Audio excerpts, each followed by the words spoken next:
હરે કૃષ્ણ. ખૂબ ખૂબ ખૂબ ખૂબ ધન્યવાદ માતાજી. થેન્ક યુ માતાજી. હરે કૃષ્ણ. બંને માતાજીનો ખૂબ ખૂબ ધન્યવાદ. હિના માતાજી અને જિજ્ઞાસી માતાજી, ખૂબ ખૂબ ધન્યવાદ શ્લોકનું પઠન કરવા બદલ અને અનુવાદ વાંચવા બદલ. આપ સૌનું ખૂબ ખૂબ સ્વાગત છે. જી માતાજી, દંડવત પ્રણામ. હરે કૃષ્ણ માતાજી. માતાજી હરે કૃષ્ણ. ગીતા માતાજી હરે કૃષ્ણ. હિના માતાજી આપ સૌ હરે કૃષ્ણ માતાજી, દંડવત પ્રણામ. હરે કૃષ્ણ. હરે કૃષ્ણ. હરે કૃષ્ણ માતાજી, દંડવત પ્રણામ. હરે કૃષ્ણ માતાજી. હરે કૃષ્ણ. હા, કાહાર દર્શના માતાજી, કિંજલ માતાજી હરે કૃષ્ણ. સીમા માતાજી હરે માતાજી કૃષ્ણ. ગ્રુપમાં માતાજી ખાલી જણાવું તો શ્લોકા રિસાઇટેશન કોઈને શીખવું હોય હા તો હા મેં આરતી માતાજીને ડાયરેક્ટ કોન્ટેક્ટ કરે. મેં એમને ગ્રુપની જી લિંક આપી છે. અત્યારે ચોક્કસ કારણ કે ચોક્કસ આ માતાજી, ગુજરાતીમાં નથી, એટલે શ્લોકા તો કઈ વાંધો સંસ્કૃતમાં જ હશે, નહીં. જી માતાજી, જી પણ માતાજી. હિન્દીનો ક્લાસમાંથી મને હા ઇન્સ્ટ્રક્શન આવ્યા છે તો જી જી જી ચોક્કસ છે. જી હા હરે હા કૃષ્ણ હરે માતાજી. હું ક્લાસ લીવ કરી રહી છું. જી આ હિન્દીમાં માતાજી. રિસાઇટેશન છે. હરે હરે કૃષ્ણ. કૃષ્ણ. હરે કૃષ્ણ. ખૂબ ખૂબ ધન્યવાદ. આપ સૌનું ખૂબ ખૂબ ઇસ્કોન મેન રોડથી ચાલતા શ્રીમદ ભગવદ ગીતાના ક્લાસમાં હાર્દિક સ્વાગત છે. આપણે મંગળાચરણથી શરૂઆત કરીશું. આપ પોતપોતાની જગ્યાએ મ્યુટ થઈને મંગળાચરણ લઈ શકો છો. ઓમ અજ્ઞાનતિમિરાંધસ્ય જ્ઞાનાંજનશલાકયા ચક્ષુરુન્મિલિतं येन તસ્मै શ્રી ગુરુવે નમઃ. શ્રી ચૈતન્ય મનોભીષ્ટં સ્થાપિतं येन ભૂતલે સ્વયં રૂપ કદામયં દદાતિ સ્વપદાન્તિકम्. વંદેહં શ્રીગુરુ શ્રીયુતપદકમलं શ્રીગુરૂन् વૈષ્ણવાંશ્ચ શ્રીરૂપं સાગ્રજાतं સહગણરઘુનાથાન્વિतं तं સજીવं સાદ્વૈतं સાવધૂतं પરિજનસહિतं શ્રીકૃષ્ણ ચૈતન્ય દેવं શ્રીરાધા કૃષ્ણ પાદાન સહગણલલિતા શ્રીવિશાખાન્વિતાંશ્ચ.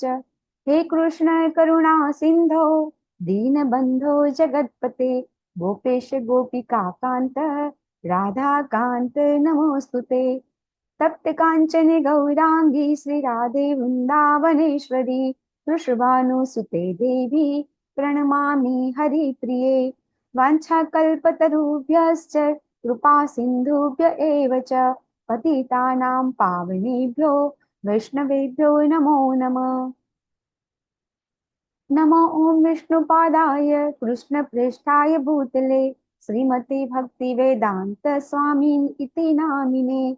नमस्ते सरस्वते देवे गौरवाणी प्रचारिणे निर्विशेष शून्यवादी पाश्चात्य देश तारिणे.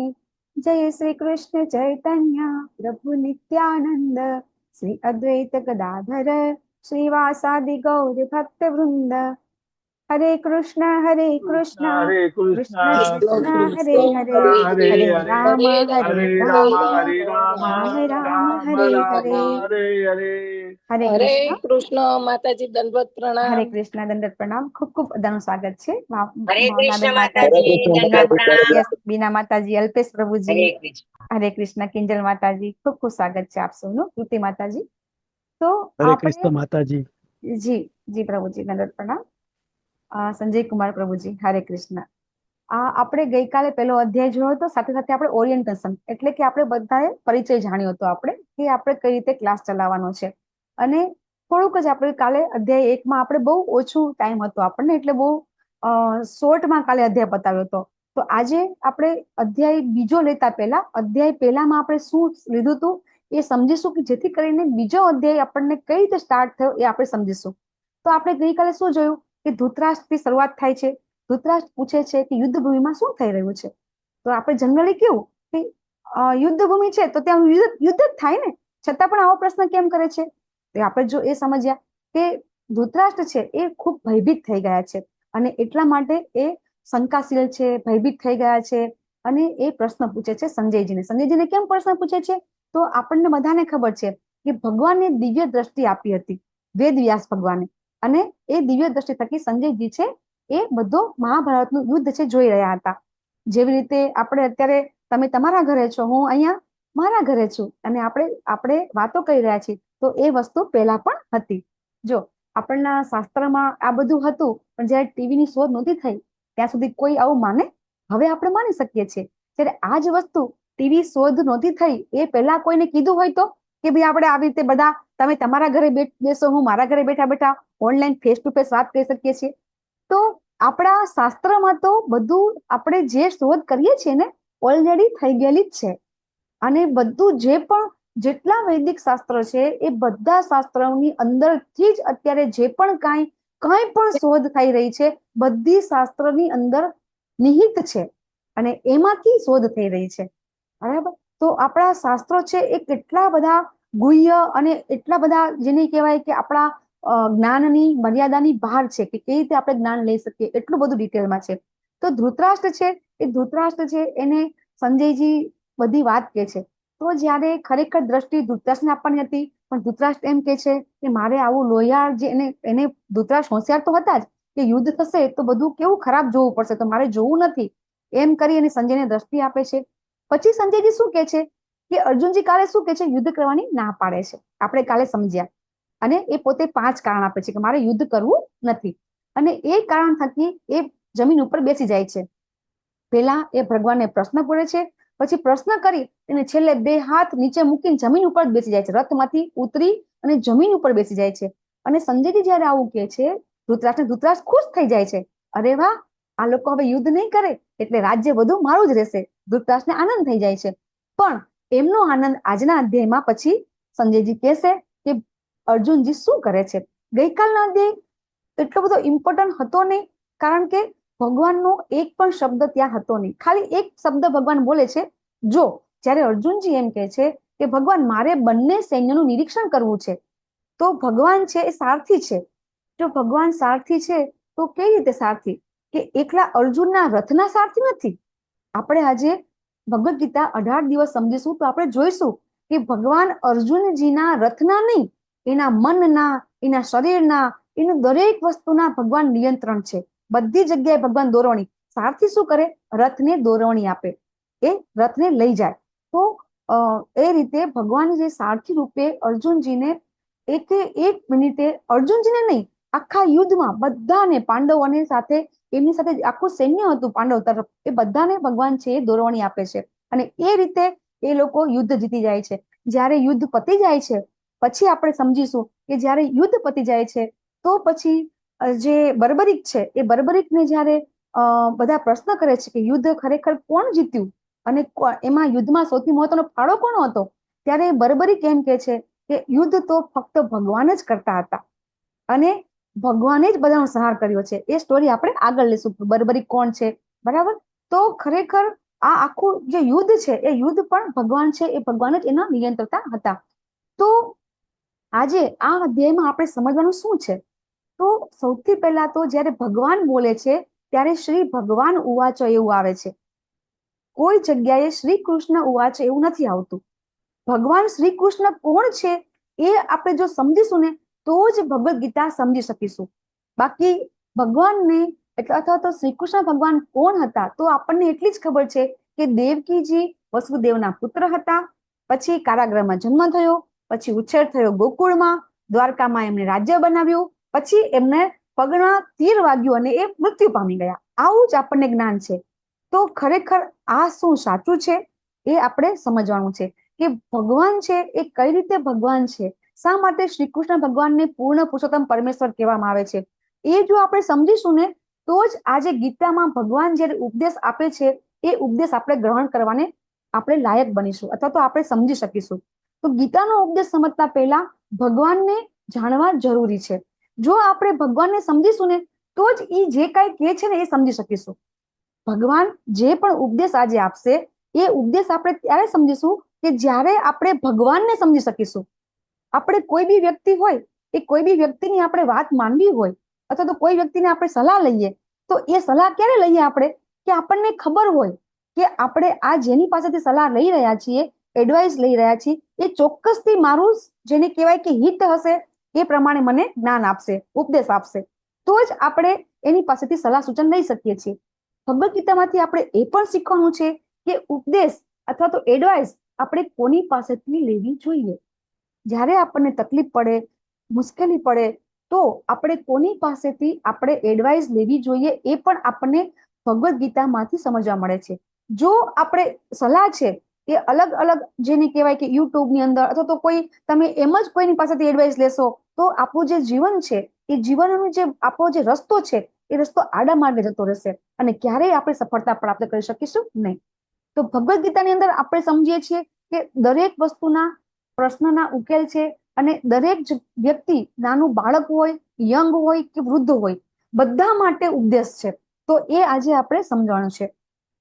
તો હવે જેને કોઈને યાદ હોય કે આપણે ગઈકાલે સમજી શું ગયા હતા, તો અર્જુનજી યુદ્ધ ન કરવા માટે 5 કારણ આપ્યા હતા ગઈકાલે, બરાબર? તો એ કોઈને યાદ હોય એ કરતા પહેલા ગઈકાલે મેં ઇન્ટ્રોડક્શન નહોતું લીધું, કારણ કે મારે આજે સમજાવવાનું હતું કે ભગવાન ઉપદેશ આપે છે અને એ ઉપદેશ થકી અર્જુનજીનું જીવન પરિવર્તન થઈ જાય છે. જ્યારે આપણે 18 અધ્યાય સમજીશું ત્યારે આપણને ખબર પડી જશે કે અર્જુનજી યુદ્ધ કરવાની ના પાડતા હતા અને પછી છેલ્લે શું કહે છે ભગવાનને, હા ભગવાન તમે કહો એમ હું કરીશ. એમનો આખો દ્રષ્ટિકોણ બદલી જાય છે. મેં તમને ગઈકાલે પણ વાત કરી હતી કે ભગવદ્ ગીતા છે આપણો દ્રષ્ટિકોણ બદલે છે. તકલીફ છે પણ એ જ તકલીફમાં આપણને એ તકલીફ લાગશે નહીં. ક્યારે? જ્યારે આપણો દ્રષ્ટિકોણ બદલાશે ત્યારે. મુશ્કેલી હશે, પ્રોબ્લેમ હશે, બધું જ હશે. દરેકના સંબંધો, પછી આપણે જોબ કે બિઝનેસ કરતા હોય, આપણું ઘર હોય, બાળકો હોય, માતા પિતા, સાસુ સસરા, બધાની વચ્ચે કઈ ને ભાઈ અણઘટના બનતી હોય છે. તો એ ઘટનાને આપણે અણબનાવ તરીકે નહીં લઈએ જ્યારે આપણો દ્રષ્ટિકોણ બદલાઈ જશે ત્યારે. તો અર્જુનજીનો દ્રષ્ટિકોણ બદલાઈ ગયો છે. તો આજે અહીંયા ઘણા બધા પાર્ટિસિપેટ એવા છે કે જ્યારે એ લોકો ભગવદ્ ગીતાના ક્લાસમાં આવ્યા ત્યારે અને આવ્યા પછી એમનો દ્રષ્ટિકોણ કેવી રીતે બદલાયો. ઘણા બધા લોકો એવા છે કે બધા અલગ અલગ સંપ્રદાયમાં જઈને આવ્યા છે અને પછી આજે ભગવદ્ ગીતા વાંચ્યા પછી, સમજ્યા પછી એ લોકોના લાઈફમાં પરિવર્તન, એમની માનસિકતા બદલાણી છે, એમનું જીવન પરિવર્તન થયું છે. તો એવા સિનિયર ભક્તો જે અહીંયા છે એમની પહેલા આપણે જેને કહેવાય કે એમનું જે જીવનમાં અનુભવ છે એ આપણે લેશું ને. તો આજે ઇસ્કોન એટલે શું છે કે international society for Krishna consciousness. આ એક સંઘ છે. ઇસ્કોન કોઈ ધર્મ નથી. ઇસ્કોન એક સંસ્થા છે. એ સંસ્થા શું કરે છે? મને અને તમને બધાને ભેગા કરે છે. ભેગા કરી અને એક ઉપદેશ આપે છે. એમાં કોઈ હિન્દુ નથી, કોઈ મુસલમાન, બધા જ દરેક મનુષ્ય માટે ઉપદેશ છે આની અંદર. તો આ સંસ્થાએ બધા જ લોકોને ભેગા કર્યા છે. હિન્દુ, મુસ્લિમ, ક્રિશ્ચન બધા લોકો છે ભગવદ્ ગીતા આજે સમજી રહ્યા છે. તો એના થકી કોન્શિયસનેસ, ચેતનામાં પરિવર્તન લાવવાનું છે. આપણે આ જ જીવન જીવવાનું છે. ઘણા લોકો એમ કહેતા હોય છે કે ભગવદ્ ગીતાથી તો લોકો સંન્યાસ લઈ લે છે. તો ભગવદ્ ગીતાની અંદર કોઈ જગ્યાએ સંન્યાસનો ઉલ્લેખ થયેલો જ નથી. ભગવાને અર્જુનજી જ્યારે ત્યાગની વાત કરે છે, ભગવાન ના પાડે છે. ભગવાન કહે છે તું તારું નિયત કર્મ કર. ભગવાન ક્યાંય એમ નથી કહેતા કે તમે સંન્યાસ લઈ લો. આપણે આ જ ગૃહસ્થ જીવનમાં જીવતા ભગવાનની ભક્તિ કરવાની છે. ધર્મ એમ કરતા આપણે આપણું જે જીવન છે એ ઉન્નત કરવાનું છે. અને લાખો લોકો છે એ ભગવદ્ ગીતા થકી ઉન્નતિ પામ્યા છે. તો હેન્ડરેસ કરજો જે પણ સિનિયર ભક્તો હોય એને બોલવું હોય.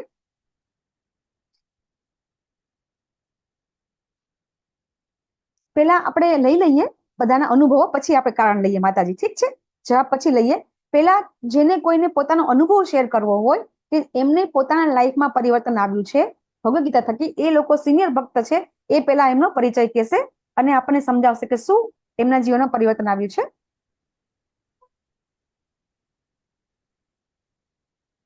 યસ નૈના માતાજી, હરે કૃષ્ણ.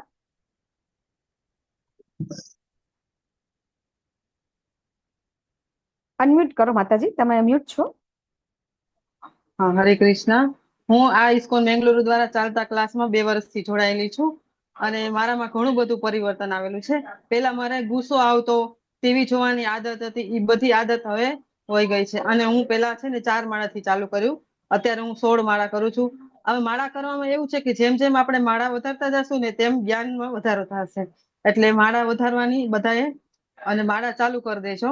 બીજું કે 18 અધ્યાય સુધી તમે જોડાયેલા રહેશો તો જ આ જ્ઞાન સમજમાં આવશે, નહીં તો સમજમાં નહીં આવે. હરે કૃષ્ણ. હરે કૃષ્ણ.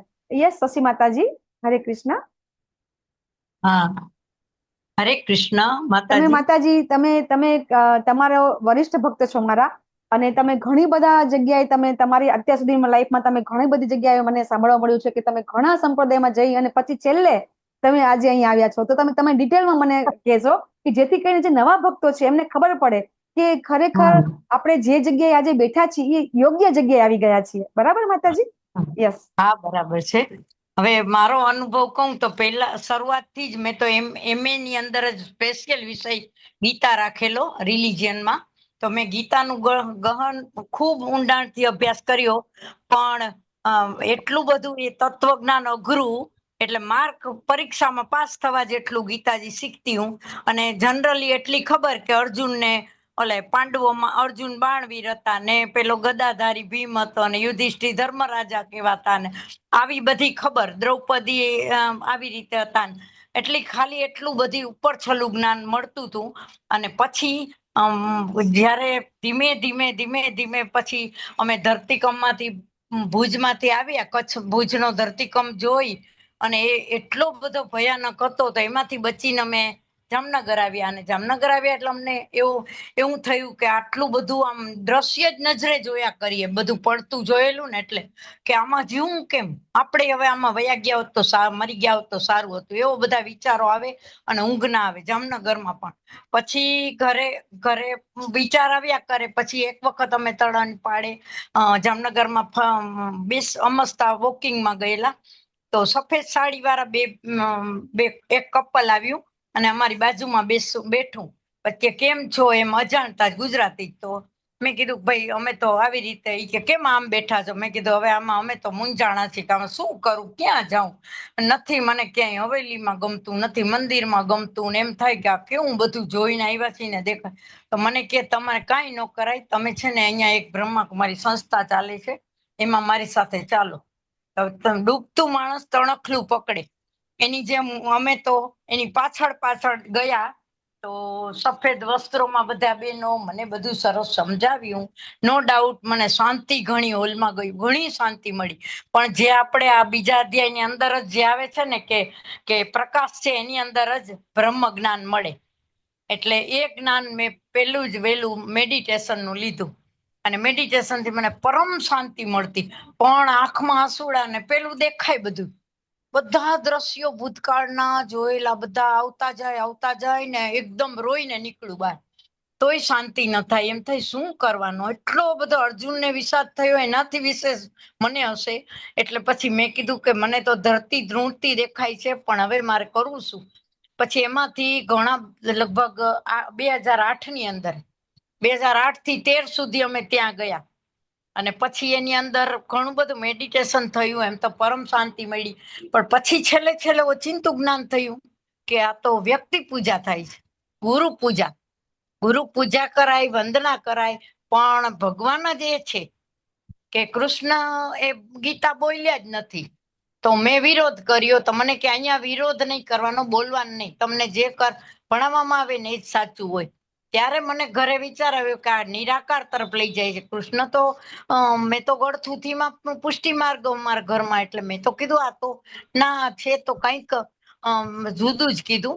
પછી મેં પાછો બીજે દિવસે પ્રશ્ન લખીને ગઈ કે ભાઈ મને આમાં સમજાતું નથી, ગીતાજી કૃષ્ણે જ લખ્યું છે, કૃષ્ણના સ્વમુખે બોલાણું છે, અને શ્રી કૃષ્ણ ભગવાન જ સર્વસ્વ છે. કે ના, બ્રહ્મા બાબા સર્વસ્વ છે. મેં કીધું તો પછી મને રૂચે નહીં મનમાં કે મેં શરૂઆતથી જોયેલું શ્રી કૃષ્ણ અને સર્વોપરી એ છે, એની ભક્તિ કરી છે. અને આ અત્યારે કેમ કે છે કે આ જે બાબા હોય એનું જ તમે કરો. જી માતાજી, ઈસ્કોનમાં કેવી રીતે આવ્યા? હા, થોડો જલ્દી લેજો માતાજી. હા, 13 પ્રવેશ કર્યો. અને જ્યારે આવ્યું ને આમાં ટીવી, આમાં ફેસબુકમાં એડ આવીને તરત મેં શરૂ કરી દીધું ઓનલાઈન. અને પછી બધી રીત થઈને, અને પછી એના એડમિટ જે હતું ને એ બધી પ્રોસિજર કરી, 2-3 ફોર્મ ભર્યા, પણ આવડ્યા નહીં. તો જે આવડતા હોય એના પાસે ભર્યા. ને પછી જ્યાં મને મળ્યું ને, તો મને પેલું જ L1 જો સાંભળ્યું, અને પછી મને એટલો બધો આનંદ થયો કે આની અંદર તો કેટલું બધું ડિટેલ આવે. પણ હજી તો પહેલો અધ્યાય ચાલતો તો ત્યાં તો આમ જિજ્ઞાસા થાય.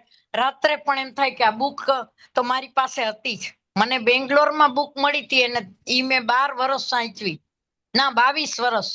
પણ મેં લાલ કપડામાં જરીની પટ્ટી વીટીને રાખી દીધી હતી મંદિરમાં પૂજા કરું અને પણ સમજાય કાંઈ નહીં. મને એમ થાય બધાય ગુરુઓ છે, બધાય જુદા જુદા મહર્ષિઓ, પણ આ શું કેતા હશે?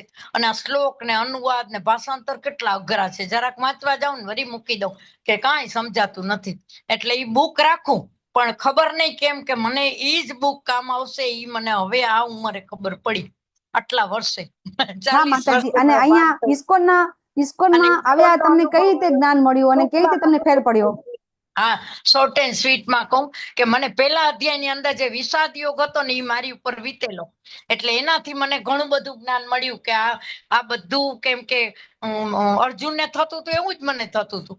પણ આ બીજો અધ્યાય પછી ભણ્યા ને ત્યારે વળી મને એમ થયું કે કૃષ્ણ ભગવાન હસતા હસતા જે આ બીજા અધ્યાયની અંદર હસે છે ને સ્માઈલ કરીને, એટલે અર્જુન કહે છે કે તમને હસવું આવે છે, મને કેટલો બધો વિષાદ થાય છે, શું કરું? આ ઈ જ મને થતું હતું કે ઘણા એમ કે શું તું ભક્તિમાં ગઈ છો, ઇસ્કોનમાં જાસ જી માતાજી, ઇસ્કોનમાં આવ્યા પછી તમને શું ફેર પડ્યો એ તમે કહો તમારી લાઈફમાં. મને છે ને કામ આ ક્રોધ, જે ક્રોધ આવતો ને નાની નાની વાતમાં એટલો બધો ક્રોધ થઈ જતો, એની ઉપર કાબુ આવી ગયો કે સ્થિત પ્રજ્ઞાના લક્ષણો મેં પચાવ્યા. જી પછી માતાજી, થેન્ક યુ માતાજી. સાવ જી જી નજીકનું મરણ કોઈનું થયું હોય ને તોય મને એટલો બધો નથી થતો હવે. હવે જી એમ ન માતાજી, થાય, મને એમ થાય આત્મા ગયો છે, એનું શરીર બીજું મળ્યું એટલે ગયો છે, પણ હવે એનો જી જી વિષાદ જી ન થતો. જી એટલે હરે કૃષ્ણ. હા, થેન્ક યુ માતાજી. તો ભગવદ્ ગીતાની અંદર આપણને ભગવાન હવે આજે ઉપદેશ આપશે. ગઈકાલે ભગવાન એક પણ શબ્દ બોલ્યા નથી, આજે ભગવાન ઉપદેશ આપવાનું ચાલુ કરશે, પણ ક્યારે કરે છે એ આપણે જોઈશું. તો અર્જુને 5 કારણ આપ્યા હતા, તો કોઈને એક એક કારણ બોલવું હોય તો બોલી શકે છે. હરે કૃષ્ણ. કરુણા, Yes. કોઈ આનંદ નથી, પાપ, કૌટુંબિક પરંપરા. અનિતા, અને આ પ્રશ્ન છે ને ભગવદ્ ગીતાના પહેલા અધ્યાયની અંદર કયા શ્લોકમાં છે એ જો તમે વાંચવા બેસો ને તો તમને નહીં ખબર પડે. બરાબર? કે હું તમને એમ કહું કે દાખલા તરીકે કરુણા છે, તો એ શ્લોક નંબર 28 નો જે પ્રશ્ન છે, જે શ્લોક છે એમાં અર્જુનજીને કરુણા થાય છે. તો આપણે જાતે વાંચીએ ને તો આપણને ખબર ન પડે કે આ શ્લોકમાં અર્જુનજીને કરુણા થાય છે. તો એ રીતે આ કોર્સ અહીંયા ડિઝાઇન એવી રીતે કર્યો છે કે આપણે જ્યારે તમે વાંચશો ને તો તમને અહીંયા શ્લોક નંબર આપી દેશું અમે, કે 28મો શ્લોક છે એ કરુણા છે, પછી 31મો શ્લોક છે એની અંદર અર્જુનજીને એમ કે છે કઈ આનંદ નથી, 36મા શ્લોકમાં એમને પાપનો ભય લાગે છે, 39મા શ્લોકમાં એમ કે છે કે કૌટુંબિક પરંપરાનો નાશ થશે. તો આ રીતે આપણે જ્યારે ભગવદ્ ગીતા આપણે ખુદ વાંચીએ ને તો આપણને આ ખબર પડતી નથી, પણ જ્યારે આ આચાર્ય આપણને સમજાવે છે, આપણા ગુરુજન આપણને સમજાવે છે કે આ ભગવદ્ ગીતાની અંદર આ રીતે અર્જુનજીને પ્રશ્ન થાય છે. આખા અધ્યાયમાં અર્જુનજી પ્રશ્ન ઉપરાઉપરી કર્યા કરે છે, પણ ભગવાન એક પણ શબ્દ બોલતા નથી. બોલવા જ દે છે. તો ભગવાન શાંતિથી સાંભળે છે. આજે આપણે ભગવાન શ્રેષ્ઠ શિક્ષક કેવી રીતે છે એ પણ સમજીશું કે અર્જુનજી જ્યારે બોલે છે તો ભગવાન શાંતિથી સાંભળે છે, અને પછી જે અર્જુનજીના જવાબ છે ભગવાન આપે છે. તો સૌથી પહેલો પ્રશ્ન હતો અર્જુનજીનો 28મા શ્લોકની અંદર કે મને કરુણા થાય છે, મારું શરીર ધ્રુજે છે. એમાં શ્લોકમાં શું થાય છે? અર્જુનજીનું શરીર કંપન કરે છે, એવું આપણે કાલે શીખ્યા હતા. તો એનો અર્થ એમ થયો કે એમને કરુણા થઈ રહી છે. તો એનો જવાબ ભગવાન આપે છે 11 માંથી બીજા અધ્યાયના 11મા શ્લોકથી 30 શ્લોક, એટલે ભગવાન લગભગ ઓલમોસ્ટ 20 શ્લોક જેટલા શ્લોક ભગવાન સમજાવે છે કે આપણને કરુણા કેમ ન થવી જોઈએ. તો એનો જવાબ આપે છે ભગવાન કે આપણે આ શરીર નથી, આત્મા છીએ. ઘણા બધા લોકો કહેતા હોય છે હે ને કે આત્મા તો અમર છે, આત્માનો નાશ નથી. આપણે કહેતા હોઈએ છીએ ને, બધું કહેતા તો હોઈએ છે પણ સમજવું આપણને મુશ્કેલ છે. તો એ રીતે આપણે પહેલા જવાબ જોઈશું આપણે કે કઈ રીતે અર્જુનજીનો કરુણાનો જવાબ ભગવાન આપે છે. તો મેં તમને આજે સમજાવી દીધું કે આપણો એક અને બીજા અધ્યાયનું જોડાણ શું છે. તો અર્જુનજી જે પ્રશ્ન પૂછે છે એ પ્રશ્નના જે જવાબ છે એ જ આખો બીજો અધ્યાય છે. તો એ રીતે બીજો અધ્યાય ખૂબ લાંબો છે, પણ આપણે ખૂબ શોર્ટમાં ટૂંકમાં લેશું, કારણ કે અધ્યાયમાં 72 શ્લોક છે અને એ 72 શ્લોકમાંથી 10 શ્લોક પણ આપણે લઈ શકવા સમર્થ નથી, કારણ કે ભગવદ્ ગીતાનું જે જ્ઞાન છે, જેમ માતાજીએ કીધું કે વાંચવાથી તો સમજ પડતી નથી, પણ જ્યારે આપણને કોઈ સમજાવે તો 1% જ ખબર પડે છે. એટલે બધા લોકો વારંવાર આ જે લેવલ 1 છે કરે છે, કારણ કે વારંવાર કરીશું ને તો સેજ મગજમાં આપણને જેને કહેવાય ચમકારો સેજ થશે, હે બાકી થવાનું બહુ અશક્ય છે. ગીતાનું જ્ઞાન બહુ ગુહ્ય જ્ઞાન છે, બહુ રહસ્યમય અઘરું જ્ઞાન છે. આપણે આગળ શ્લોકમાં સમજશું કે કઈ રીતે આ જ્ઞાન રહસ્યમય છે. તો જ્યારે અર્જુનજીને એમ થાય છે કે યુદ્ધ નથી કરવું અને પોતે પ્રશ્ન વ્યક્ત કરે છે, તો એ પ્રશ્નના જવાબ ભગવાન આપે છે. એ જ અધ્યાય છે 2. બરાબર. તો જેવી રીતે અર્જુનજી છે, બરાબર, એ અર્જુનજી છે યુદ્ધ કરવાનું ના પાડે છે, એવું ઇતિહાસમાં આવું થયેલું છે? તો હા, થયેલું છે. કે દાખલા તરીકે પ્રહલાદ છે, બરાબર, પ્રહલાદ મહારાજ છે, એ ભગવાન માટે એ શું કરે છે? પોતાના પિતાનો ત્યાગ કરે છે. અથવા તો પિતા એમ કે છે કે તું મારી ભક્તિ કર, તો ના પાડે છે.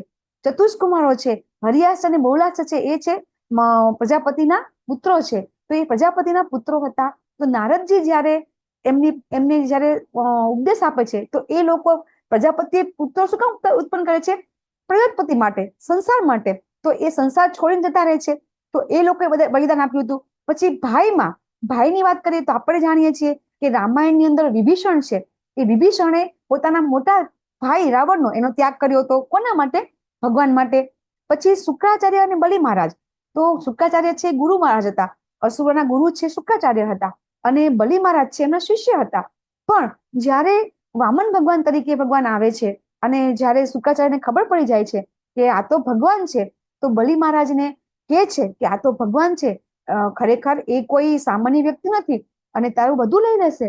તો બલિ મહારાજ કહે છે કઈ વાંધો નહીં. એ પોતાના ગુરુનો આદેશનો અનાદર કરે છે અને કે ભગવાન જો આવ્યા હોય તો હું કોણ છું?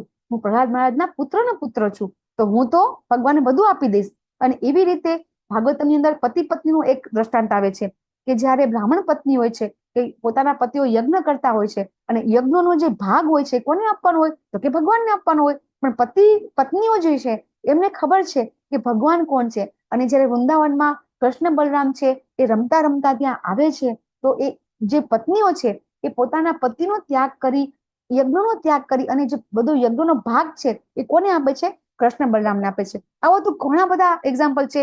પ્રભુપાદ છે, એ પોતાના આખી જિંદગી એમણે પોતાના પરિવારને આપી, આખી જિંદગી પોતાના પરિવારને આપી અને છેલ્લે છે પોતાના પરિવારને ત્યાગ કરી દે છે. ભગવાન ચૈતન્ય મહાપ્રભુ, રઘુનાથદાસ ગોસ્વામી, બરાબર, પછી લક્ષ્મણજી, ભરતજી, આ બધાએ ભગવાન માટે પોતાના ઘરનો ત્યાગ કરેલો છે. તો ભગવાન માટે ઘણા બલિદાન આપેલા છે. બરાબર. તો એ આપણે અહીંયા સમજવાનું છે. તો આજે આપણે આ અધ્યાયની અંદર આપણે સમજવાનું છે કે હવે અર્જુનજી કઈ રીતે ભગવાનના શરણે જાય છે અને ભગવાન ક્યારે ઉપદેશ દેવાનું ચાલુ કરે છે. જ્યાં સુધી અર્જુનજી ભગવાનના મિત્ર તરીકે રહે છે ત્યાં સુધી ભગવાન ઉપદેશ આપતા નથી. તો કેમ મિત્ર તરીકે ઉપદેશ ન આપી શકાય? કેમ ગુરુ જ ઉપદેશ આપી શકે? જ્યારે અર્જુનજી ભગવાનને ગુરુ બનાવે છે આ શ્લોકમાં શું આવે છે? તો શ્લોકમાં એવું આવે છે કે હવે અર્જુન એમ કે છે કે હે ભગવાન, હું તમારા શરણે આવ્યો છું.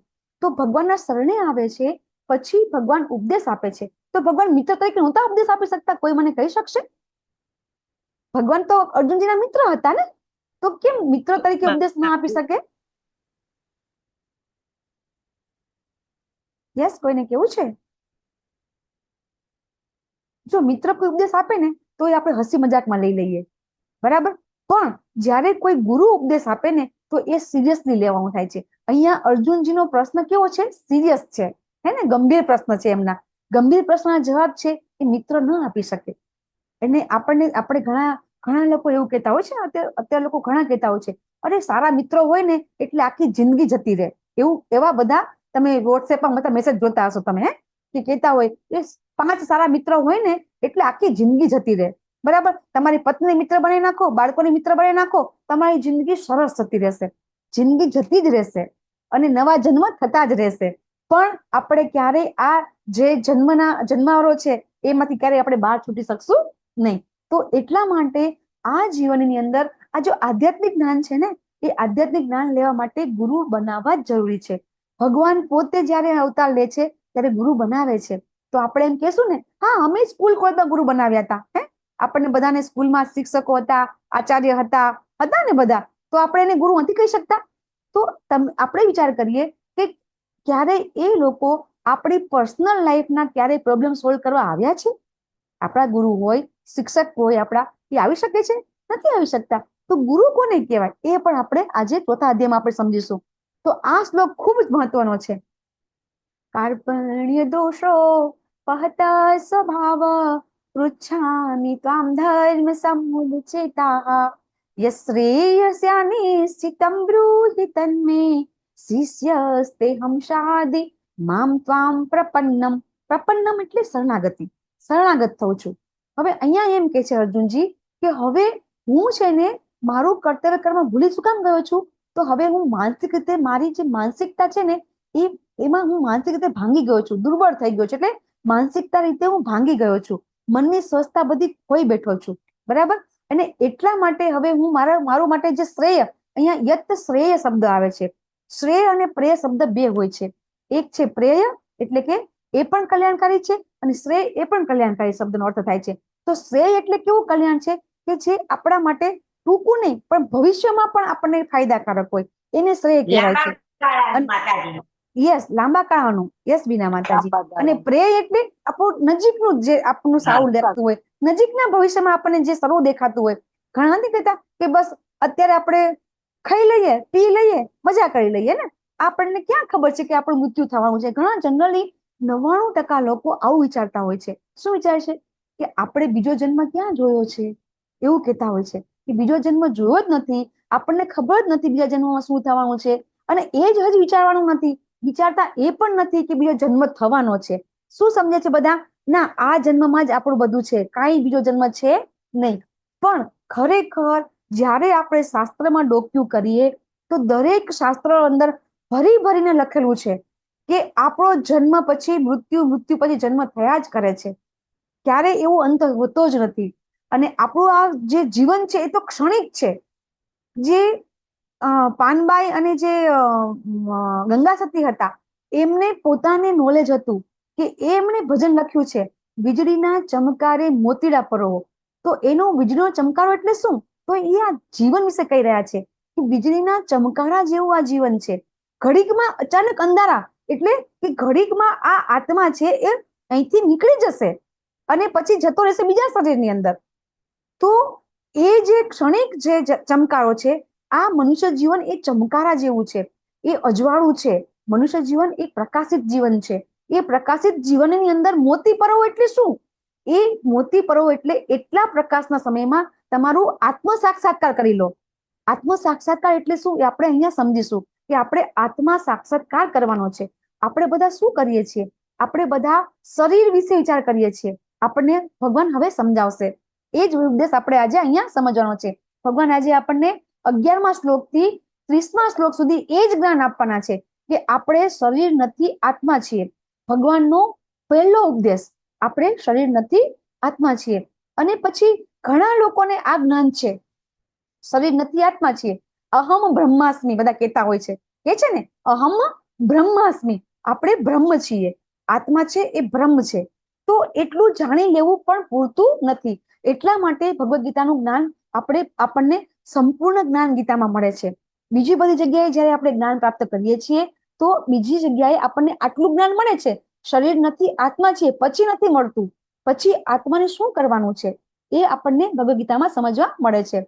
તો અહીંયા ભગવાન હવે સમજાવે છે, બરાબર, કે આપણે શરીર નથી, આત્મા છીએ, તો એને શું કરવું જોઈએ. તો અહીંયા આપણે બધા આ ચિત્ર છે એ બધા ભગવાન છે, એ ભગવાનના અનેક ભક્તો છે. અને બધા ભક્તો છે એ ભગવાનની સેવા કરીને પછી જ પ્રસન્નતા મેળવે છે. તો શા માટે ભગવાનની સેવા કરવાથી પ્રસન્નતા મળે છે? તો એનું કારણ આપણે જાણવું જોઈએ ને, કે આપણો જે આનંદ છે, આપણને કઈ રીતે આપણે કાર્ય કરીએ. આપણે ઘણી વખત કહેતા હોય ને કે હા, મને આજે આ કામથી સંતોષ થઈ ગયો. તો આ જીવનમાં સંતોષપૂર્વક કાર્ય આપણે ક્યારે કરી શકીએ? ક્યારે સંપૂર્ણ સંતોષ થાય? તો જ્યારે આપણે આ આત્માને સંતોષ આપીશું ને ત્યારે જ આપણને સંતોષ પ્રાપ્ત થશે. જ્યાં સુધી આપણે આ શરીરને સંતોષ આપીશું ને ત્યાં સુધી સંતોષ નહીં મળે.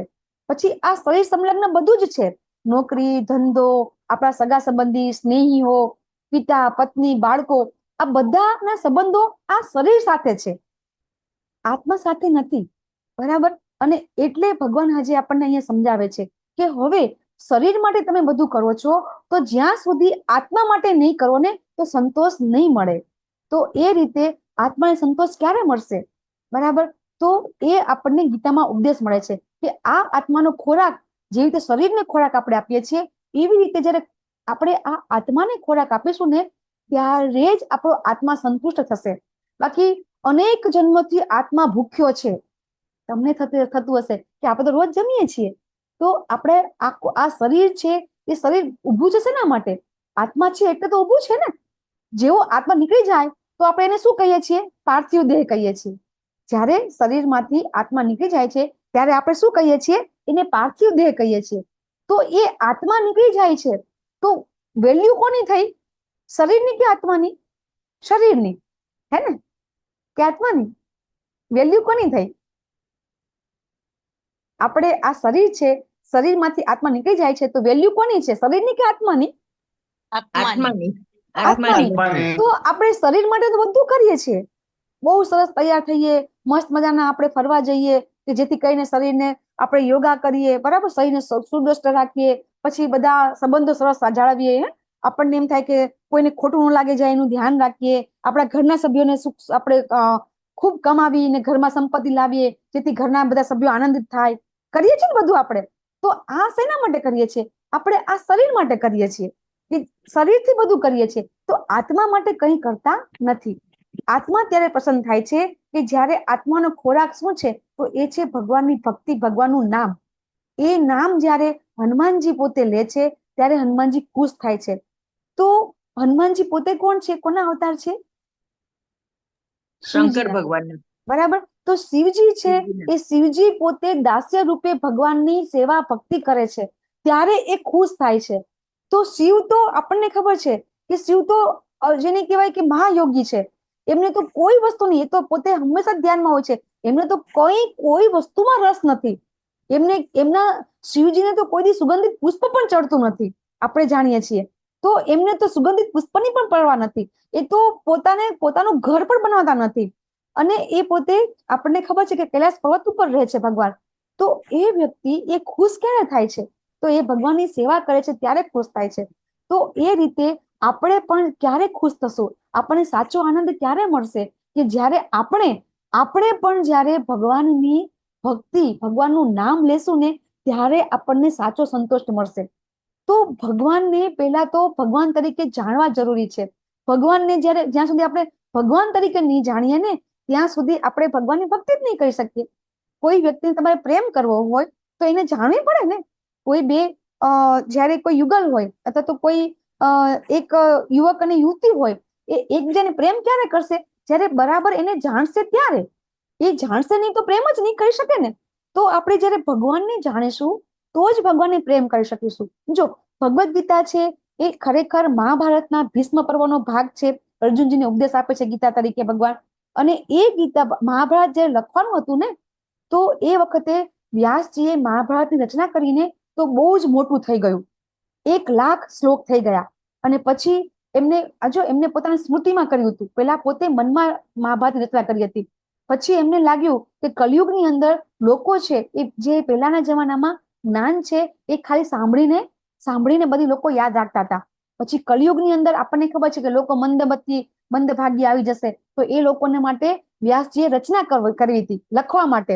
તો કે હવે મારે લખવું છે તો કે હું તો વૃદ્ધ થઈ ગયો છું, તો મારે લખવા માટે કોઈક વ્યક્તિ જોશે. તો બ્રહ્માજી પાસે જાય છે ને બ્રહ્માજીને કહે છે કે હવે મને લખવા માટે કોઈક વ્યક્તિ આપો. તો બ્રહ્માજી કોણ સજેશન કરે છે લખવા માટે? ગણપતિજી. તો પછી આખું મહાભારત છે એ ગણપતિજી લખે છે. અને જ્યાં જ્યાં ભગવાન બોલે છે વ્યાસજી એમ કે છે કે શ્રી ભગવાન ઉવાચ, તો ગણપતિજી લખે છે શ્રી ભગવાન ઉવાચ. ગણપતિજી ક્યાંય એમ કહેતા નથી કે ના ભગવાન તો મારા પિતા છે, નથી કહેતા. કારણ કે ગણપતિજીને ખબર છે કે પૂર્ણ પુરુષોત્તમ પરમેશ્વર તો શ્રી કૃષ્ણ છે. જો તમને ઘણા નવા ભક્તો હોય અને અહીંયા તમને શંકા હોય તો તમે બની રહેજો. તમારી શંકાનું સમાધાન 10મા અધ્યાયમાં આપણે કરીશું કે કઈ રીતે ભગવાન છે એ પૂર્ણ પુરુષોત્તમ પરમેશ્વર કઈ રીતે છે અને ભગવાન શા માટે ભગવાનની બધા ભક્તિ વધારે. તમે જોજો ભજન બધા ભગવાન શ્રી કૃષ્ણ જ હશે. તમે મોટા ભાગે ભજન બધા ભગવાન શ્રી કૃષ્ણ બધા બહુ કરતા હોય છે. ભગવાનના ભજન ગાઈને લોકો તો માલામાલ થઈ ગયા છે, બરાબર છે. તો કઈ રીતે ભગવાન છે એ સમજવું આજે આપણે આજના અધ્યાયમાં સમજીશું. તો આજે ભગવાન પહેલા તો શિક્ષક બને છે, ગુરુ બને છે. તો સારા ગુરુ કોણ હોય એ પણ આપણને ભગવાન શીખડાવે છે કે જ્યારે સારા ગુરુ બનવું હોય તો પહેલા શ્રવણમ કરવું પડે. શું કરવું પડે? શાંતિથી સાંભળવું પડે. તો આખો અધ્યાય અર્જુનજી કેટલા બધા શ્લોક બોલી ગયા, ભગવાન કંઈ પણ બોલતા નથી.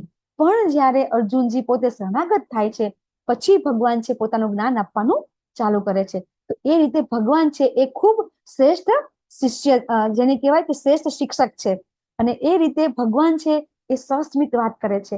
અર્જુનજી જ્યારે ભગવાનને પૂછે છે તો ભગવાન છે એ ભગવાન એવું નથી કહેતા કે તું ખોટી વાત કરે છે અથવા તો તારા પ્રશ્ન બધા છે એ જે ગેરવ્યાજબી છે, કે હવે તો તું યુદ્ધ તો ચાલુ થઈ ગયું છે, તને તો ખબર તો હતી કે યુદ્ધ થવાનું છે અને મેદાનમાં આવીને તું યુદ્ધ કરવાનું ના પાડે છે. કહી શકાય ને.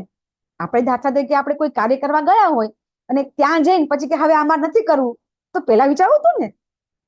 ભગવાન કહી શકે છે ને કે આ યુદ્ધનું આયોજન થઈ ગયું, બધા આખા જેને કહેવાય કે ભારત વર્ષમાંથી બધા રાજાઓ આવી ગયા છે, બધા આખું સૈન્ય તૈયાર થઈ ગયું છે, આ બાજુ 7 અક્ષરની સેના, આ બાજુ 11 અક્ષરની સેના તૈયાર થઈ ગઈ છે, બધા સજ્જ થઈ ગયા છે, બરાબર છે. અને આપણે શંખનાદ પણ થઈ ગયા. આપણે જોયું ને કાલે કે યુદ્ધની તૈયારી રૂપે ભીષ્મ પિતામહે પહેલા શંખનાદ કર્યો અને પછી પાંડવોએ કર્યો, તો શંખનાદ પણ થઈ ગયા છે. અને હવે તું યુદ્ધ કરવા ના પાડે છે, ભગવાન કહી શકે ને. તો ભગવાન નથી કહેતા, પણ ભગવાન થોડો મીઠો ઠપકો આપે છે. શું કે છે? અશોચ્યાન શોચસ્ત્વમ પ્રજ્ઞાવાદાંશ ભાષસે ગતાસુન અગતાસુંશ્ચ નાનું શોચંતિ પંડિતા. અશોચ્યા નવ શોચસ્તમ, જેનું શોક કરવાનો છે એનો તું શોક કરતો નથી અને નથી કરવાનો એનો શોક કરે છે. ભગવાન થોડુંક થોડુંક એમ કે ને ટપલી મારે છે. નથી કરવાનું એ તું કરે છે અને કરવાનું છે તું નથી કરતો. પછી ભગવાન કહે છે વાતો તું મોટી મોટી કરે છે, પ્રજ્ઞાવાદાંશ ભાષસે, વિદ્વાન જેવી વાતો કરે છે. પ્રજ્ઞાવાદાંશ છે એમ કે છે, વિદ્વાન જેવી વાત કરે છે. પરંતુ જે વ્યક્તિ પંડિત હોય ને એ શું કરે છે? તો કે નાનું સોચંતી ગતાસુન અગતાસુન, જે ગયા છે અને જે જવાના છે, જીવિત અને મૃત માટે કોઈ શોક કરતો નથી. ભગવાન પહેલી વખત જેને કહેવાય ને કે એનું ખોટી, અર્જુનજી છે એ સાચા છે કે ખોટા એ કહેતા નથી, પણ ભગવાન થોડુંક જેને કે ઠપકો આપીને પછી પોતાની વાત ભગવાન કહે છે. તો શિક્ષક કેવા હોવા જોઈએ? જ્યારે કોઈ શિષ્ય છે એ શિષ્યનું જ્યારે પ્રશ્ન હોય, એ પ્રશ્ન જ્યારે ખોટો હોય, બરાબર, તો ગુરુએ તરત એને જેને કહેવાય કે આધ્યાત્મિક ગુરુ હોય એને થોડીક સાચી વાત એને કરવી જોઈએ. જો અત્યારે આપણને બીજા બધી જગ્યાએ તમે જશો તો ગુરુ, કેવા બધા ગુરુ હોય છે, તો એવા ગુરુ હોય છે કે જે આપણને ગમે ને એવી વાતો કરે. કેવા ગુરુ હોય છે? આપણને ભૌતિક સંસારમાં ઉપયોગી હોય, કઈ રીતે પૈસા મળે, કઈ રીતે બધા સંબંધો સારા. જો આપણને લાઈફની અંદર તમને બધાને કઈ રીતે જીવન જીવવું ને એ તો બધી જગ્યાએથી મળશે, વોટ્સઅપમાં, યુટ્યુબમાં, બધે મળશે. હે કે જીવન કેવી રીતે જીવવું. પરંતુ આ જીવન પછી મૃત્યુ છે અને મૃત્યુ પછી જીવન છે એ કોઈ આપણને સમજાવતું નથી. કે જે આપણને ગીતા સમજાવે છે, ભગવદ ગીતામાંથી જ આપણને આ જ્ઞાન મળે છે કે મૃત્યુ પછી પણ જીવન છે, જે આપણે ક્યારેય આપણને કોઈએ કીધું નથી. મને પણ નથી કોઈએ કીધું, તમને પણ કોઈએ કીધું નથી. અને એટલે આપણે 2-3 દિવસ પણ 5 દિવસ કે 8 દિવસ બહારગામ જવું હોય તો કેટલી તૈયારી કરીએ છીએ આપણે. 5 દિવસ, 6 દિવસ, 1 દિવસ પણ બહારગામ જવું હોય તો આપણે બેગ પ્રિપેર કરીએ, ઘણું બધું તૈયાર કરતા હોઈએ છીએ, નાસ્તો બનાવીએ. હમણાં યાત્રા જ થવાની છે આપણી, તો આપણે યાત્રા માટે અત્યારે તૈયારી કરી રહ્યા છીએ. તો હવે આપણે આખું આ શરીર ત્યાગી અને બીજા શરીરમાં જવાનું છે, તો એની તૈયારી કેટલી કરી? આપણે કરી છે તૈયારી? તો એ તૈયારી આપણે કરવાની છે. આ મનુષ્ય જીવન છે એ શા માટે મહામોલો છે? એ બધા જે ઋષિ મુનિઓ છે, આપણા આગળ બધા ભક્તો થઈ ગયા છે, નરસિંહ મહેતા, મીરાબાઈ, એ બધાને ખબર હતી. સંત તુકારામ, બરાબર, ભક્તમાલમાં જલારામ બાપા, આપણા કેટલા બધા, આપણા સૌરાષ્ટ્રમાં તો કેટલી બધી જેને કહેવાય કે ગંગા સતી, પાનબાઈ, બધા ભક્તો થઈ ગયા છે કે જે લોકોને ખબર હતી કે મૃત્યુ પછી જીવન છે અને આપણને નથી ખબર. તો અહીંયા ભગવાન હવે ઉપદેશ આપે છે કે ભગવાન શ્રેષ્ઠ શિક્ષક છે. મેં તમને અહીંયા જવાબ આપ્યો. કઈ રીતે? કે ધીમે ધીમે વાત કરે છે અને વચ્ચે વચ્ચે અર્જુનને પ્રોત્સાહિત પણ કરે છે. અને જ્યાં જ્યાં ભગવાન બોલે છે ત્યાં ભગવાન વાચ આવે છે. આપણે જોયું, બરાબર, કૃષ્ણ બોલતા નથી.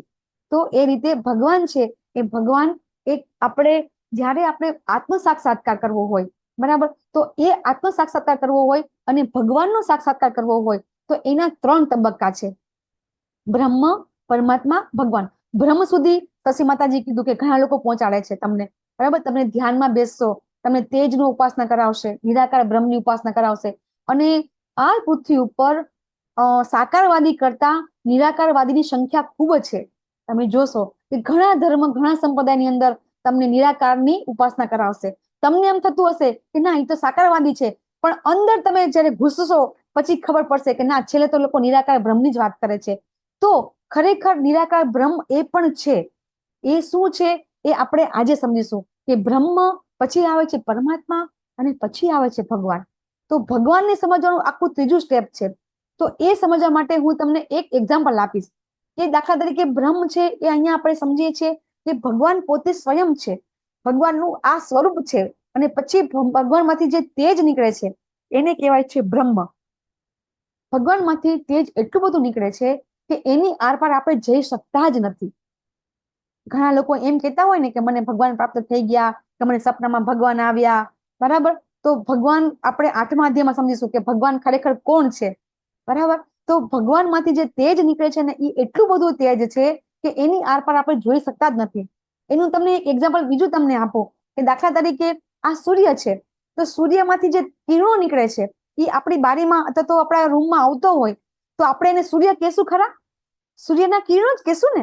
જ્યારે એ સૂર્ય આપણા ઘરમાં પ્રકાશિત થાય છે અથવા તો બહાર સૂર્યનો પ્રકાશ હોય છે તો એને સૂર્યનો પ્રકાશ જ કહેવાય. તો સૂર્યનો પ્રકાશ અલગ છે, બરાબર. પણ એ પ્રકાશ એટલો બધો છે કે આપણને સૂર્યનો જે ગોળો છે દેખાતો નથી. એ ક્યારે દેખાય આપણને? જો તમે બ્રહ્મ મુહૂર્તમાં ઉઠો તો દેખાય, અથવા તો સાંજે દેખાય. જ્યારે ઓરેન્જ કલરનો ગોળો થઈ જાય, સૂર્ય અસ્ત થવા આવે ત્યારે આપણને ગોળો દેખાતો હોય છે. તો એ સૂર્યનો ગોળો છે ને, પણ જ્યારે અજવાળું હોય છે ત્યારે દેખાતો નથી. પછી આ ગોળો પણ નથી, સૂર્યના અધિષ્ઠાતા દેવ પણ છે કે જે આપણે સૂર્યની પૂજા કરીએ છીએ, સૂર્યનારાયણની. આપણને ખબર છે કે 7 ઘોડામાં સવાર થાય છે, એમના સારથી અરુણ દેવ છે. તો આ છે, અત્યારે પણ સૂર્યદેવ છે. સૂર્ય એક ગ્રહ છે, સૂર્ય કોઈ દેવનું નામ નથી. એ જેવી રીતે વડાપ્રધાન પદ એક પદ છે, એવી રીતે ઇન્દ્ર પણ પદ છે, સૂર્ય પણ પદ છે, ચંદ્ર પણ એક પદ છે, અને એના જે અધિષ્ઠાતા દેવ હોય એ દેવ હોય છે, બરાબર. અત્યારે ઇન્દ્ર રાજા તરીકે, પુરંદર તરીકે વ્યક્તિ છે, એ ઇન્દ્ર એક પોસ્ટ છે. એવી રીતે સૂર્ય ગ્રહ છે, સૂર્યના અત્યારે જે રાજા છે એ વિવસ્વાન રાજા છે. તો એ પણ છે, પણ આપણને ખબર નથી. કેમ ખબર નથી? કે એમાંથી તેજ નીકળે છે, આપણને ખબર પડતી નથી કે એ સૂર્ય વિવસ્વાન દેવ પણ છે. તો એ રીતે તમને બીજું એક્ઝામ્પલ આપું કે તમે રાત્રે મુસાફરી કરતા હોય અને તમે ગાડી ચલાવતા હોય તો સામેથી જ્યારે કોઈ ગાડી આવતી હોય, બરાબર, ખૂબ એ જ્યારે ડીપર મારે તો તમને ખબર પડે છે ખરી કે હા, એ ગાડીની પાછળ પણ એક ગાડી છે, એ ખરેખર ટ્રક છે કે કાર છે કે કઈ વ્હીકલ બીજું નથી ખબર પડતી. ધીમે ધીમે નજીક આવે પછી આપણને ખબર પડે, હા, હવે આ કઈક બીજી ગાડી છે. પછી હાવ નજીક આવે પછી આપણને ખબર પડે કે એમાં કેટલી વ્યક્તિ બેઠી છે. તો સેમ ભગવાનમાંથી તેજ એટલું બધું નીકળે છે કે નિરાકારવાદી એમાં જ ફસાઈ જાય છે અને ફક્ત ને ફક્ત નિરાકાર બ્રહ્મની ઉપાસના કરે છે. પણ એ જે જ્ઞાન છે એ અધૂરું જ્ઞાન છે. ઘણા બધા આ જ્ઞાન સુધી પહોંચે છે, પણ એ જ્ઞાન અધૂરું છે. તો આપણને થશે કે કેમ આવું થતું હશે, બરાબર. તો એનું કારણ પણ આપણે બધા બહુ નસીબદાર છીએ કે આપણે બધા અહીંયા જ્ઞાન લેવા આપણે બધા બેઠા છીએ ને, તો આપણે ખૂબ નસીબદાર છીએ કે આપણને અહીંયા ખબર પડે છે. કારણ કે બીજા બધી જગ્યાએ, બીજી સંપ્રદાયમાં આપણને જ્ઞાન કેટલું મળે છે. દાખલા તરીકે કોઈ 5મા ધોરણમાં ભણતું હોય તો એને કેટલું જ્ઞાન મળે? 5મા ધોરણ સુધી. તો ઇવન ઈસુ ભગવાને એમની બાઇબલમાં એમના અનુયાયીઓને કહે છે કે મારી પાસે તો જ્ઞાન આપવા જેટલું ઘણું છે, પણ તમારી પાસે એ ગ્રહણ કરવાની હજી લાયકાત નથી, એટલે હું આ બાઇબલમાં એટલું જ જ્ઞાન આપું છું. તો એ રીતે બીજા બધા જગ્યાએ તમે જશો, સંપ્રદાયમાં કે કઈ બી જગ્યાએ જશો, તો ત્યાં જે આપણને જ્ઞાન મળે છે એ સંપૂર્ણ જ્ઞાન મળતું નથી. કારણ કે એ જે બી જગ્યાએ જે બી જ્ઞાન આપવા માટે જે લોકોએ તૈયાર કર્યું છે, જે એમના ધર્મગુરુ હોય, એ લોકોને ખબર હતી કે અહીંયા આ જે જ્ઞાન છે આ લોકો આટલું જ પ્રાપ્ત કરી શકશે, એટલે એટલું જ જ્ઞાન આપવામાં આવે છે. પણ ભગવાન આપણને સમજાવે છે કે જો ભગવદ ગીતા છે એ બધા માટે નથી. આજે આપણને આ ગીતામાં 9મા અધ્યાયમાં આપણને એ પણ સમજાશે કે ભગવદ ગીતાનું જ્ઞાન છે કેમ બધા માટે નથી. અને આપણને બધાને જ્યારે જ્ઞાન મળી રહ્યું છે તો આપણે બધા બહુ જ નસીબદાર છીએ કે આપણને આ જ્ઞાન પ્રાપ્ત થઈ રહ્યું છે. કરોડો લોકો પૃથ્વી ઉપર છે, એમાંથી 0.1% જેને કહેવાય ને, એના એટલા લોકોને પણ ભગવદ ગીતાનું જ્ઞાન પ્રાપ્ત થતું નથી અથવા તો થઈ શકતું નથી. ગીતા વાંચે છે છતાં પણ જ્ઞાન મળતું નથી. તો ભગવાન જ્ઞાની કોને કહેશે એ પણ આપણે સમજીશું આજે, બરાબર છે. તો હવે ભગવાન કોને કહેવાય? હું વારંવાર ભગવાન ભગવાન કહી રહી છું. તો પરાશર મુનિ છે ને, કોણ છે? પરાશર મુનિ વેદ વ્યાસજીના પિતા છે, અને એ પરાશર મુનિ છે એમણે વ્યાખ્યા કરી છે ભગવાનની વિષ્ણુ પુરાણની અંદર, બરાબર. તો ઐશ્વરસ્ય સમગ્રસ્ય વીરસ્ય યશ શાસ્ત્રીય જ્ઞાન વૈરાગ્ય યોસ ચૈવ સન્નમ ભગ ઇતિંગના.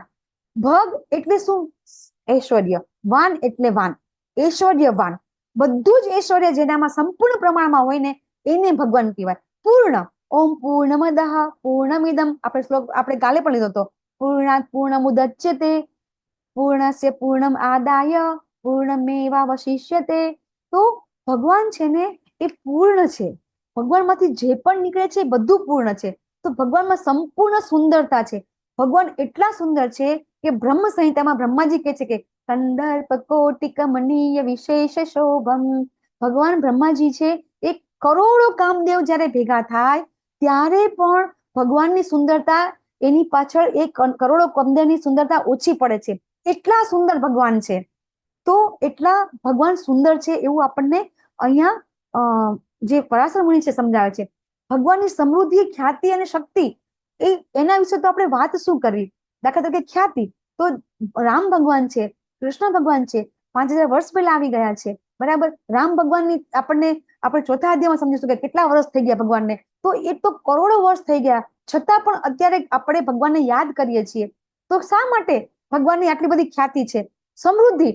ભગવાનની સમૃદ્ધિ કેટલી બધી હતી કે આપણને ખાલી દ્વારકા એક જ ખબર છે કે આટલું દ્વારકા છે. નહીં, દ્વારકા ક્ષેત્ર છે એ છેક કચ્છ સુધી, અને આ બાજુ જગન્નાથજી મંદિર છે ત્યાં સુધી, ઓરિસ્સા સુધી આખું જેને કે દ્વારકા છે એટલું બધું વૈભવ હતું. ભગવાનને 16,108 રાણી હતી. એક રાણીને 10 પુત્ર હતા, બરાબર છે.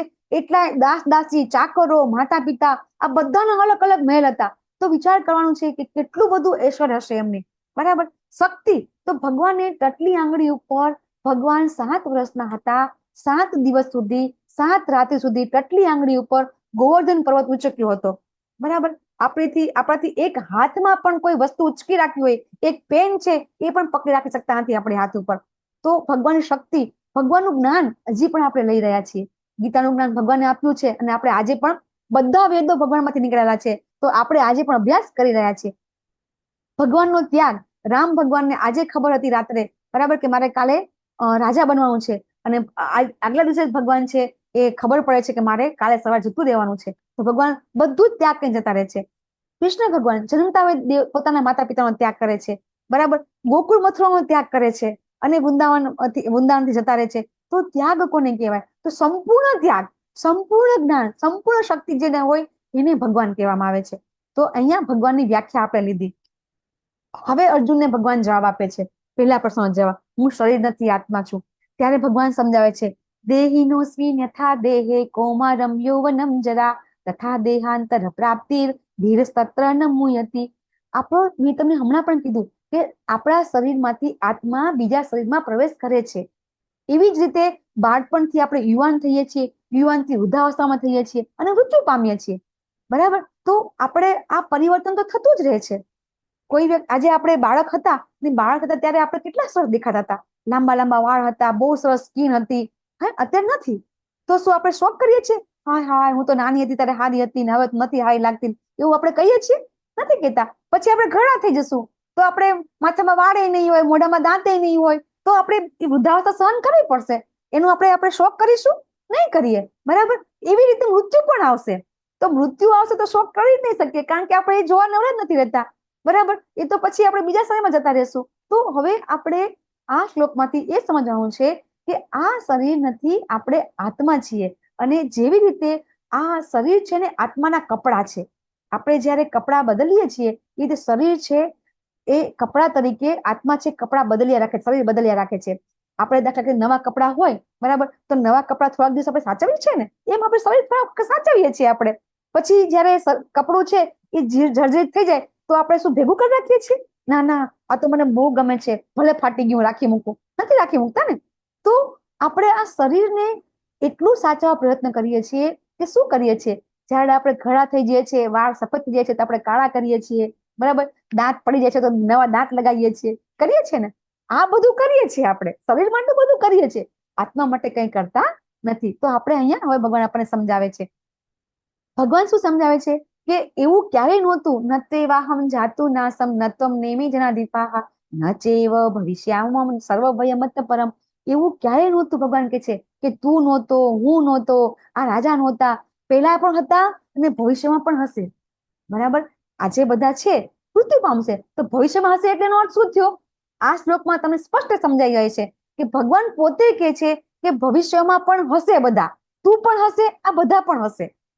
અર્જુનજી અને ભગવાન નરનારાયણ તરીકે સતયુગમાં આવી ગયા છે. બરાબર. અને પાછો આજે જન્મ લીધો છે, પણ અર્જુનજીને યાદ નથી. ભગવાન કહે છે મને યાદ છે. બરાબર.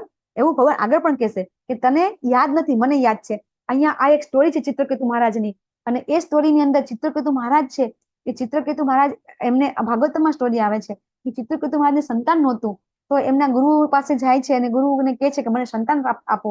તો ગુરુ મહારાજ કહે છે કે તારે સંતાન તારા નસીબમાં નથી. તો કે ના, કે તો પણ મને આપો. કે તને શોખ સંતાન પ્રાપ્ત કર્યા પછી પણ તને આનંદ નહીં થાય. તો રાજા કે કઈ વાંધો નહીં, ભલે આનંદ ન થાય. રાજાને એમ કે ચલો મારી સંપત્તિ ઉડાઈ જશે, કદાચ બાળક ખરાબ થશે, એવું હશે, તો પણ મને સંતાન આપો. તો સંતાન એમને આપે છે. બરાબર. અને પછી શું થાય છે કે એ ચિત્રકેતુ મહારાજને ઘણી બધી રાણી હતી. તો જે રાણીને સંતાન થાય છે ને, પછી જનરલ એવું હોય કે એ રાણીને વધારે પ્રેમ કરે છે. તો બીજી બધી રાણીઓને શું થાય છે કે આજે આ સંતાન છે ને એના કારણે જ આ રાણીને વધારે પ્રેમ કરે છે, અમને પ્રેમ કરતા નથી. તો બધા રાણીએ ભેગા થઈને શું કરે છે કે પેલા નાનું બાળક હતું ને એને શું આપી દે છે, ઝેર આપીને મારી નાખે છે. બરાબર. અને પછી રાજાને ખબર પડે છે, રાજા ખૂબ કલ્પાન કરે છે કે મેં તો મારા બાળકને બરાબર રમાડ્યો નથી, મેં એની સાથે બરાબર વાતો કરી નથી, અને મરી ગયું. અને પછી પાછા જયારે એના ગુરુ મહારાજ આવે છે તો ગુરુ મહારાજને કહે છે તમે મારા બાળકને સજીવન કરો, એને પાછો લાવો, બરાબર, મારે એની સાથે વાતો કરવી છે. ત્યારે એના જે ગુરુ મહારાજ છે એ ગુરુ મહારાજ શું કરે છે, એના થોડાક ટાઈમ માટે એના આત્માને પાછો લાવે છે. તો હવે એ આત્મા છે ને, એ આત્મા ખરેખર તો એનો આત્મા નીકળી ગયો છે, પણ હવે એ પાછો આવે છે એટલે એ આત્મા દિવ્ય હોય છે, એને બધું યાદ હોય. જયારે આપણે પણ આપણું જયારે શરીર ત્યાગ દઈએ ને, જયારે આપણું શરીર આપણે ત્યાગ કરી દઈએ ને, પછી આત્મા જે શરીરમાંથી નીકળી જાય છે ને, પછી એને બધી ખબર પડે છે. બરાબર. કે હું આ છું, હું આ છું, હું તે છું. એ આપણને ભાગવતમ, તમે પછી ગીતા તમે વાંચો, પછી તમે ભાગવતમ આપણે જયારે વાંચશો તો એમાં આવશે કે કઈ રીતે આપણને જ્ઞાન થાય છે. તો એવી રીતે આ બાળકને જ્ઞાન થાય છે. અને જયારે રાજા એમ કે છે કે બેટા મારી પાસે આવો, તો ત્યારે બાળક એમ કે છે કે બેટા પિતા બન, મારા કયા પિતા, કયા જન્મના મારા તમે પિતા છો? મારા તો અનેક જન્મ થઈ ગયા છે. કોઈ વખત હું આ હતો, કોઈ વખત હું આ હતો, કોઈ વખત આ હતો, એવું બધું વાત કરે છે. આ બાળક એવું કે છે કે તમે મારા પિતા છો, મારા તો ઘણા પિતા હતા, મારી તો ઘણી માતા હતી. અને એ રીતે એ બાળક ઉપદેશ આપે છે એના ચિત્રકેતુ મહારાજને. અને પછી ચિત્રકેતુ મહારાજને જ્ઞાન થાય છે કે ખરેખર હું જે શોક કરું છું એ ખોટો કરું છું. અને આવી નવી જે વાર્તા છે, હિરણ્યકશિપુ છે ને, એ હિરણ્યકશિપુ પણ ખૂબ જ્ઞાનવાન હતા. જયારે હિરણ્યાક્ષ મરી જાય છે, અને હિરણ્યાક્ષ મરી જાય છે પછી એ હિરણ્યાક્ષના જે પત્ની હોય, એના ભાભી હોય, અને એના પુત્રો બધા, અને પછી પોતાની માતા, બરાબર, જે દિતિ હતા, એ બધા ખૂબ શોક કરે છે. હિરણ્યાક્ષ છે એ આત્મા પરમાત્માનું જ્ઞાન આપે છે. હિરણ્યકશિપુ છે એ પોતે જ્ઞાન, જે ભાગવતમ તમે વાંચશો તો એની અંદર જેને કહેવાય કે આખો એક અધ્યાય આવે છે કે એ પોતે યમરાજાનું એક્ઝામ્પલ આપી અને યમરાજા કઈ રીતે નાનું બાળક બની અને બધાને ઉપદેશ આપે છે. એ આખી સ્ટોરી સેમ આવી જ કે છે. જે ચિત્રકેતુ મહારાજની સ્ટોરી છે એવી સ્ટોરી હિરણ્યકશિપુ છે, એ બધાને જ્ઞાન આપે છે. હિરણ્યકશિપુ ખરેખર કોણ હતા? એને આટલા બધા જ્ઞાની હતા. હિરણ્યકશિપુ કોણ હતા કે જેથી એને જ્ઞાન હતું? પ્રહલાદના પિતા હતા. પણ એકચ્યુઅલી આગલા જન્મમાં શું હતા? એ ભગવાનના દ્વારપાળ હતા ને. હા, ભગવાનના દ્વારપાળ, જય વિજય, કે જેને શ્રાપ મળ્યો હતો ને કે 3 જન્મ એમને માગ્યા કે 3 જન્મ તમારા અમે શત્રુ બનીશું. તો રાવણ પણ, એ જે રાવણ ને કુંભકર્ણ પણ એ જય વિજય દ્વારપાળ જ હતા. અને એટલે રાવણ જેમ મહાજ્ઞાની હતા એમ હિરણ્યકશિપુ પણ ખૂબ જ્ઞાની હતા. અને એ રીતે એને પણ ખબર હતી કે આ શરીર નથી, આત્મા છીએ. પણ આટલું જ્ઞાન પૂરતું નથી. પછી પણ આપણને આત્મા છીએ પછી શું? બરાબર. શરીર નથી, આત્મા છે, પછી શું? એનું જ્ઞાન આપણને ગીતામાં મળે છે. બરાબર. પછી જયારે અર્જુનજીનો બીજો પ્રશ્ન થાય છે કે મને કોઈ આનંદ નથી, ત્યારે ભગવાન શું કહે છે? તું શું વાત કરે છે? કે જો તું યુદ્ધમાં હરાઈ જઈશ તો સ્વર્ગ પ્રાપ્ત કરીશ, અને જીતી જઈશ તો તું આખા પૃથ્વીનું સામ્રાજ્ય મળશે. તો 2 હાથમાં લાડવા છે તારા તો. ભગવાન એવું સમજાવે છે. પછી ત્રીજો પ્રશ્ન આવે છે કે મને પાપ લાગશે, બરાબર? ત્યારે ભગવાન શું કહે છે કે તું યુદ્ધ નહીં કરે તો તું શું એમ માને છે હે કે તું યુદ્ધ ભૂમિ છોડી દઈશ તો તું શું એમ માને છે કે બધા તારી વખાણ કરશે? કોઈ તારા વખાણ નથી કરવાના. પછી એમ કે છે કે મને પાપ તો નહીં લાગે ને? તો ત્યારે ભગવાન શું કે છે કે જ્યારે ભક્તિમાં થોડી પણ પ્રગતિ કોઈ કરે છે ને તો એને ક્યારેય પાપ લાગતું નથી ને ભગવાન પોતે રક્ષણ કરે છે, બરાબર? આમાં હનુમાનજીનું એક્ઝામ્પલ બતાવે છે કે હનુમાનજી ક્રોધિત થઈને આખી લંકા બાળી નાખે છે. તો શું લંકા જયારે બાળે છે તો શું જીવજંતુ નહીં મર્યા હોય, વનસ્પતિ નહીં મરી હોય તો હનુમાનજીને પાપ ન લાગે? તમે શું કહો છો? જયારે હનુમાનજી લંકા બાળી નાખી હતી તો લંકા બાળી તો અહીંયા ઘણા બધા જીવજંતુ મરી ગયા હતા, તો એમને પાપ નહીં લાગ્યું હોય? કોઈ નવા ભક્ત કહી શકશે કે અહીંયા ઘણા બધા મરી ગયા હતા લંકાની અંદર તો પાપ નથી લાગ્યું? તો કેમ ન લાગ્યું પાપ? એ મને કોઈ કહેશે? પાપ તો કર્મ થયું જ છે. ભગવાન માટે કરેલા ભગવાનની પ્રસન્નતા માટે. યસ મીરા માતાજી, ભગવાનની પ્રસન્નતા માટે હનુમાનજી જે કાર્ય કરે છે એટલા માટે એમને છે પાપ લાગતું નથી. તો પછી ભગવાન અહીંયા એમ સમજાવે છે અર્જુનજીને કે હું તને જે કંઈ કહું એ તું કરીશ તો તને પાપ નહીં લાગે. પછી અર્જુનજી કહે છે કે પરંપરાનો નાશ તો નહીં થાય ને? ત્યારે ભગવાન સમજાવે છે કે જ્યારે તું એમ માને છે કે તું યુદ્ધ છોડી દઈશ તો રાજા કોણ બનશે? દુર્યોધન. તો દુર્યોધન તો કેવો છે કે પોતાની સગી ભાભીને મૂકતા નથી. જ્યારે યુધિષ્ઠિર મહારાજ જો એ રાજા થશે તો શું થશે કે વેદોમાં લખેલું છે. યસ માતાજી, તમે જઈ શકો છો. હરે કૃષ્ણ. હા, તો વેદોની અંદર ઉલ્લેખ છે, બરાબર, કે જ્યારે કોઈ વ્યક્તિ છે એ કોઈ વ્યક્તિ શ્રેષ્ઠ હશે તો શ્રેષ્ઠ વ્યક્તિનું અનુસરણ બધા કરશે અને એનામાં એવી લાયકાત હોય કે જેવી રીતે મોટા જળાશયો, તમે એક મોટું જળાશય હોય એ મોટા જળાશયમાં બધું જ કામ થઈ જાય એમ એક યુધિષ્ઠિર મહારાજ જેવો રાજા બની જશે તો એ બધું જ જે તમે એમ કહો છો કે પરંપરાનો નાશ નહીં થાય, ઉપરથી પરંપરા જળવાઈ રહેશે, એવું ભગવાન સમજાવે છે. અર્જુનજીનો 5મો પ્રશ્ન કે મને ખબર પડતી નથી કે મારે શું કરવું. ભગવાન એમ કે છે તું વાત કરે છે, તું તો નાનો હતો ત્યારે તને પક્ષીની આંખ દેખાતી હતી, તું તો દ્રઢ નિશ્ચય હતો, તો તું દ્રઢ નિશ્ચય હતો ને હવે તું કેમ દ્રઢ નિશ્ચય તારો ખોવાઈ જાય છે? તો અહીંયા ભગવાન આ જે શ્લોક છે એ બધાએ બહુ સમજવા જેવો છે. વ્યવસાયાત્મક બુદ્ધિ એકેહ તું નંદન. ત્યારે ભગવાન એમ કહે છે કે બહુ શાખાહી અનંતાશ્ચ. જ્યારે આપણું જે કોઈ કામ છે, આપણું જયારે અનેક શાખામાં જતું રહે ને, આપણે અહીંયા જઈએ, અહીંયા જઈએ, અહીંયા જઈએ, બધી જગ્યાએ જવાની કોશિશ કરીએ ને તો આપણું જ્ઞાન છે એ જેને કહેવાય કે વેડફાઈ જાય, ભટકાઈ જાય. હું તમને એનું એક એક્ઝામ્પલ આપું કે તમારી પાસે 1 લાખ રૂપિયા છે, બરાબર? હવે 1 લાખ રૂપિયા છે, તમે 1 લાખ મંદિરમાં એક રૂપિયો આપો તો 1 રૂપિયો કોઈને કામ લાગશે? નહીં કામ લાગે, બરાબર? પણ તમે એ 1 લાખ રૂપિયા 2 જગ્યાએ અથવા તો એક જ જગ્યાએ લાખ રૂપિયા તમે આપી દેશો તો અહીંયા કામ લાગશે ને? તો એવી રીતે આપણું જે પણ બુદ્ધિ છે, આપણી બુદ્ધિ આપણે એક જગ્યાએ સ્થિર કરવાની છે. અહીંયા આપણને હમણાં સ્થિત પ્રજ્ઞની આપણને વ્યાખ્યા પણ ભગવાન સમજાવશે કે જ્યારે આપણે આપણી બુદ્ધિ છે એ એક જગ્યાએ સ્થિર કરીશું ને તો આપણે આપણું જે ધંધો છે, આપણું જે જોબ છે, કોઈ વ્યક્તિ જે અભ્યાસ કરે છે એ દરેક વ્યક્તિ પોતાનું ફોકસ કરી શકશે અને એ ફોકસ થકી પોતે આગળ આવી શકશે. તો અહીંયા ભગવાન એમ કે છે કે તું તારું એક નિશ્ચય રાખ. તો એ રીતે ભગવાન આજે આપણને સમજાવે છે કે તું તારું, અહીંયા ભગવાન આ સમજાવે છે. આ શ્લોક આપણે કાલે લેશું કે કઈ રીતે આપણે આપણું કર્મ કરવાનું છે. તો ભગવાન હવે એમ સમજાવે છે કે તું શું કરે કે જેથી કરીને પતન ન પામે. ભગવાન અહીંયા હવે ડાયરેક્ટ કોઈ વ્યક્તિ પતન કેમ પામે છે એ સમજાવે છે.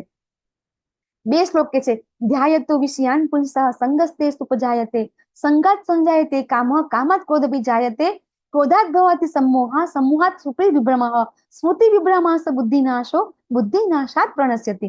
આ 2 શ્લોકમાં ભગવાન સમજાવે છે કે કોઈ વ્યક્તિ જ્યારે ચિંતન કરે, બરાબર, તો ચિંતન કરે એટલે એનામાં આસક્તિ આવે, પછી એનામાં શું થાય? ઈર્ષાની ભાવના થાય, દ્વેષ ભાવના આવે.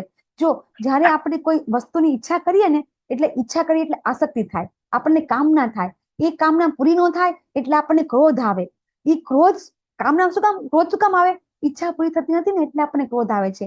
જ્યારે આપણને ઈચ્છા પૂરી થતી નથી ત્યારે આપણને ક્રોધ આવે છે અને ક્રોધમાં આપણે ભાન ભૂલી જઈએ છીએ, બરાબર? ક્રોધાત ભવતિ સન્મોહા સ્મૃતિ વિભ્રમાત, કે જ્યારે આપણે આપણું ભાન ગુમાવી દઈએ છીએ ત્યારે બુદ્ધિ ભ્રષ્ટ થઈ જાય છે. આ 6 સ્ટેપ છે, એ 6 સ્ટેપ થકી આપણું પતન થાય છે. કોઈ વ્યક્તિનું રાતોરાત પતન થતું નથી. દરેક વ્યક્તિ છે એ દરેક વ્યક્તિએ પહેલા ક્યાંક ને ક્યાંક ચિંતન કર્યું હશે. તમને એનું એક્ઝામ્પલ આપું કે દાખલા તરીકે આપણી પાસે એક નાની ગાડી છે અને પછી કોઈ મોટી BMW જાય છે. આપણામાં લાયકાત નથી BMW લેવાની, પણ હવે એનું ચિંતન થયા કરે છે કે ના મારે BMW લેવી જ છે, લેવી જ છે, લેવી જ છે. જોવામાં વાંધો નથી, પણ પછી એ ચિંતન કરીએ, ધ્યાયંતો વિષયાન પુંસ, આપણને શું થાય છે? ચિંતન થાય છે અને પછી લેવાનું મન થાય છે. શું થાય છે? લેવાનું મન. અને આપણે લઈ પણ લઈએ છીએ. કેવી રીતે? હપ્તેથી, ક્યાંકથી પૈસા ઉધાર લઈને, બરાબર. અને પછી શું થાય કે તમારે એ વસ્તુ આપણને એના હપ્તા ન ભરી શકીએ એટલે બેંક વાળા આવીને પાછી ગાડી લઈ જાય, બરાબર. અને આપણે શું થાય? આપણે ક્રોધ આવે, બરાબર. અને પછી ક્રોધમાં આપણે નહીં કરવાનું કરીએ, પાછા ફરીથી આપણે એની કામ કરીએ, આપણે ભૂલી જઈએ કે ના મારે આ કામ નહોતું કરવાનું. આવી જ વસ્તુ આપણે વિષય વાસના માટે થઈ શકે. કોઈ એક સ્ત્રીની કામના કરે છે, સ્ત્રીની કામના કરે છે, એ એને લાયક નથી, છતાં પણ એને જેને કહેવાય કે ના મારે તો આ સ્ત્રી જોઈએ જ છે, આ સ્ત્રી જોઈએ જ છે. પછી શું કરે છે કે એ વ્યક્તિ છે એ ભૂલી જાય છે કે એક વખત પણ કોઈ સ્ત્રીએ એની પાછળ પડ્યો હતો અને એના ભાઈએ એને બરાબર ઠપકાર્યો હતો, બરાબર. છતાં એ ભૂલી જાય છે, પાછો એ નહીં કરે છે, બરાબર. અને પછી સ્ત્રી નથી મળતી તો શું કરે છે? ક્રોધ આવે છે. અને ક્રોધમાં શું કરે? પછી એસિડ ફેંકે, ઘણા ખરાબ કામ કરે છે, બરાબર. અને પછી એનું પતન થાય છે. એ વ્યક્તિનો કઈ સારો રસ્તો રહેતો નથી. એટલે આ રીતે કોઈ પણ વ્યક્તિનું પતન છે રાતોરાત થતું નથી. હંમેશા એના આ 6 સ્ટેપ છે. તો આ રીતે આપણે આજે અર્જુનજીના જે પ્રશ્ન હતા એ પ્રશ્નના જવાબ લીધા. 5-6 મિનિટ લેટ થઈ ગયું છે તો આપણે થોડું વચ્ચે લઈએ છીએ ને ઇન્ટ્રોડક્શન નહીં, એટલે 5 મિનિટ થઈ જાય છે આપણે. તો આપણે આ રીતે અર્જુનજીના જે પ્રશ્ન છે એના જવાબ ભગવાન આપણને અહીંયા આપ્યા છે. અને આપણા લાઈફની અંદર પણ કાંઈ પ્રશ્ન હોય તો આપણે કેવી રીતે પ્રશ્ન પૂછવા જોઈએ, ક્યાં પૂછવા જોઈએ એ જાણવું હોય તો 4થા અધ્યાય સુધી તમે રહેજો. 4થા અધ્યાયમાં સમજવા મળશે કે આપણા પ્રશ્ન છે એનો ઉકેલ આપણે કેવી રીતે લાવી શકીએ છીએ, બરાબર. આપ સૌનો ખૂબ ખૂબ આભાર. વાંછાકલ્પતરુભ્યશ્ચ કૃપા સિંધુભ્યઃ ચ પતિતાનાં પાવનેભ્યો વૈષ્ણવેભ્યો નમઃ. એમએન મૂર્તિ વૈષ્ણવ કી જય. શિલા પ્રભુપાદ કી જય. શ્રીમદ ભગવદ ગીતા કી જય. હરે કૃષ્ણ હરે કૃષ્ણ કૃષ્ણ હરે હરે, હરે રામ હરે રામ, રામ રામ હરે હરે. હરે કૃષ્ણ.